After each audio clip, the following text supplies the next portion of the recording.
Hey guys, I'm back with this week's video of my collections.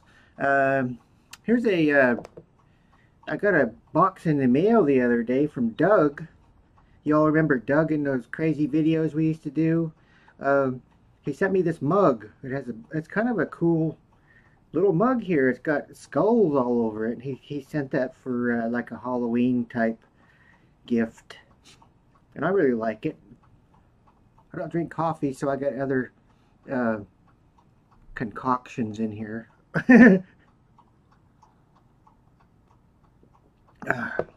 Now, we'll get right to the music. We got some records here. And again, I found another James Brown, Say It Loud, I'm Black and Proud. In very nice shape on King Records. If you want to see the label. Oh, it's a gatefold too. I didn't notice that.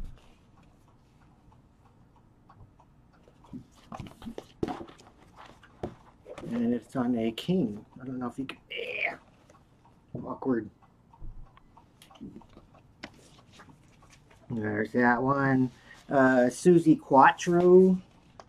I have not heard of this album, or I've heard of her, but I have not heard this album. And I just got this because of some of the song titles. Glycerine Queen, Shine My Machine, Official Suburban Superman. That's kind of some interesting titles for songs. Suzi Quatro. Here we have an oldie, The Best of Tommy James and the Shondells. And next we have a few new records that just came out. And the first one I have here is Gary Numan's new album, Savage. He looks like he's dressed in some sort of apocalyptic type scenario outfit there, and it's very fitting for the album. He had an album a few years ago, and this one is very similar to that. It's very he goes off in dark places, I would say, and this is almost the same thing. His music, it's sort of brooding, dark and slow.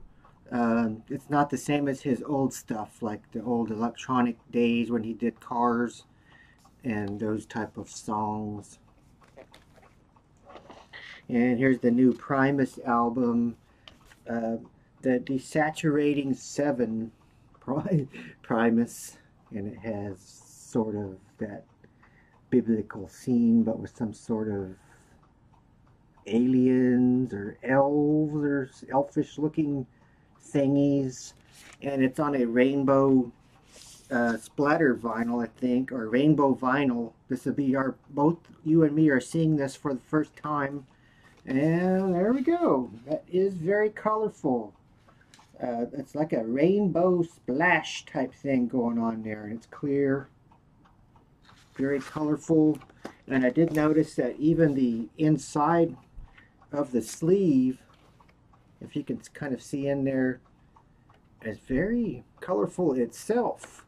And there's a design in the middle which can't hurt. I have to shine a flashlight in there or something to see it. But that's a very interestingly designed album. But if you know Primus, their music is very interesting and colorful. And next I have the vinyl finally. They saved me one deck at our record store because I'm in there every week. So they saved this for me. It's the vinyl release of Neil Young's Hitchhiker, which I had the CD I showed. Was it my last video or the one before that? This is also a gatefold. And this is some unreleased material from 1978. It's all acoustic.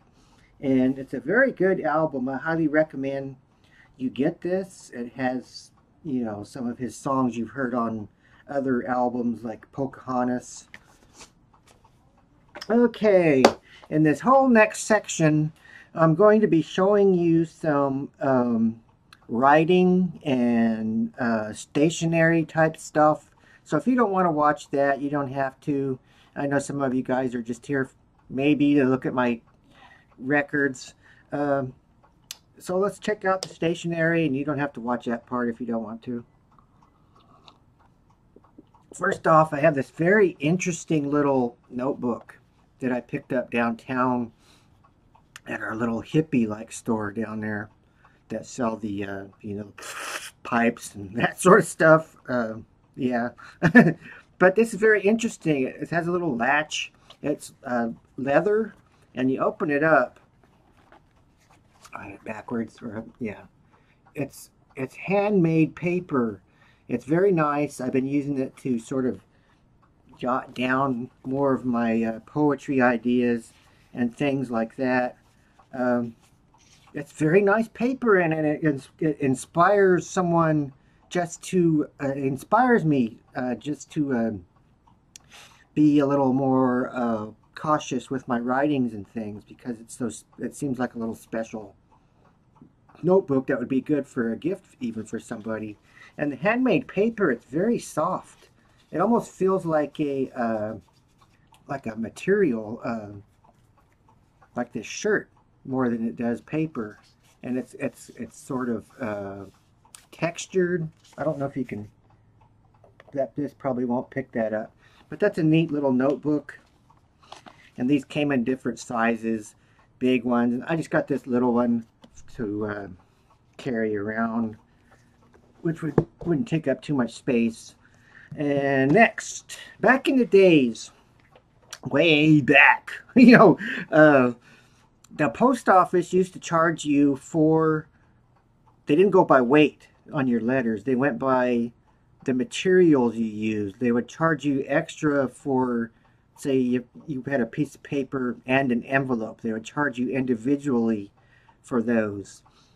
And so people, being the cheapskates they were, got very, well, this might have been like the Depression, or I don't know, but they got very creative with their ways, and they came up with the paper being the envelope itself. It was sort of origami-ish, and I've been having fun with these, sending little notes and things to my girlfriend, who I've been writing to almost on a nightly basis. It's a lot more personal than just sending a text.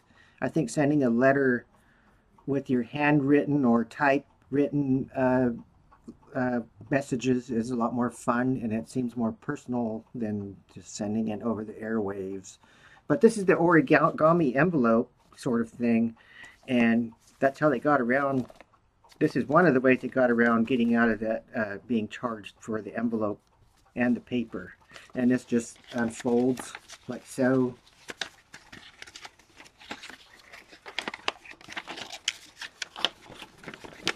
Out into your, someone can read your letter. Like so. And you could probably, these could be sealed with a wax seal or something so it wouldn't come apart with shipment. But I think back in those days they were probably a lot more careful with the mail, I would hope, than they are these days. And next we have a pen. This is a wooden pen. This looks like a regular old wooden pen, right? Fountain pen.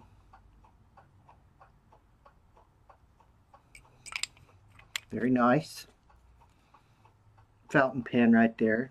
But this was made from a piece of the York Minster Cathedral oak from a fire that happened in 1984 over there. And this is a book that came with the pen. It has all kinds of history and stuff behind the York Minster Cathedral and the fire that happened then. And it has a certificate of authenticity, Dean and Chapter of York Authentication Certificate. The wood, the 13th century, circa 1250, oak used to make this pen was reclaimed from the south transept of York Minster Cathedral following the fire of 1984. Superintendent Mills Works, and he has his signature down there. But that's just a very old wood fountain pen, and I just had some interesting history behind this, which is why I got that. And next we have an old antique writing box, as you can see. An old box. It just looks like an old box, right? But when you open it up, it folds out into a little sloped lap writing desk. Now, if you think about it, this could be one of the first laptops. And this is it's small enough to hold on your lap and write your letters. It has little ink jars in each corner and a compartment up here that opens and comes out, and that's where you could store your pens and whatnot, stamps or whatever, and that goes back on there. And these also fold out to make room for more stuff. Now on the bottom of mine here, I just have some stationery, some cards and things down there. That back. On the top is where I keep a lot of my writing tools and items. Some ink stamps, stamps like this, candle wax, little pellets that you can melt to make your wax stamps for your letters. There's another type of little candle you can use to drip ink onto where you want to seal, or not ink, drip wax onto where you want to seal your letter. And this is a box with a stamp in it. If you want to see what a stamp looks like, what I'm talking about is one of these guys. This one has a skull on it, and you heat up your wax until it melts, and you pour it or drip it onto your area of your letter where you want to seal it, and then as a stamp, you just stamp down with this for a few seconds, lift it up, take it off, and there you have a seal on your letter. It's more artistic. It's a more artistic way of giving somebody a nice card or a letter. It's really personal because you went through all the trouble of doing that for them. Oh, and I forgot to show you, there's some history on this side. Right here, but I won't be able to show it real good. Right there, there's some writing. I don't know if you can see it on the wood. And it says, original owner was Nellie Collard, Boynton, New Jersey. Part of this I can't read. 1880. She married John Thomas Guerin, or in Hayport, New Jersey. I think that's what it says, Hayport, New Jersey. She gave this to grandson John Mills in 1934. So 1880 did not be, that's really a long time ago that this, and now it's being used again all these years later by me. And that's the little 1880 Writer's Slope, and it does have a lock. This one does have a key that I just keep inside of there. There's no reason for me to lock it right now. If I'm not writing any nasty notes or gossip in there that anybody might want to see. And here is another really big one. I got this for a very nice price. This is a very big, giant writing box. But this one I need to do some work. And that's why I got it for such a cheap price. Now the outside is very nice. See, it's all shiny. Nice box. The felt on the bottom needs to be replaced. And this folds out into a big, giant writing slope. So, now what's wrong with, there's an area down there for your stuff. What's wrong with this one is the felt on the inside needs to be replaced because it came apart, you see. The felt is what held the two sides together. Now, it shouldn't be too hard to get that felt off of there and replace it with some new, and it'll be just good as new. And there's your ink areas, stamp areas, a little place for things, place to put your postage stamps. And on this side, see, that's barely hanging on there. How you would fix this is, first you would put a strip of felt along the middle here, you know, glue it, and then put the other two, put a long sheet, not a long sheet of felt to fit this, and cut it out. And that shouldn't be too hard. I can get that done.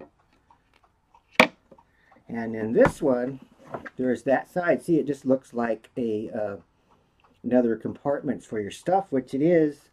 But this one has a little secret.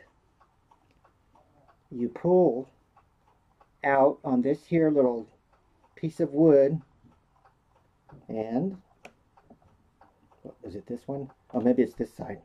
You pull out on the, oh, it is that side. Pull out, oh, there it went. Do you see it? It popped out. There's a secret compartment inside, y'all.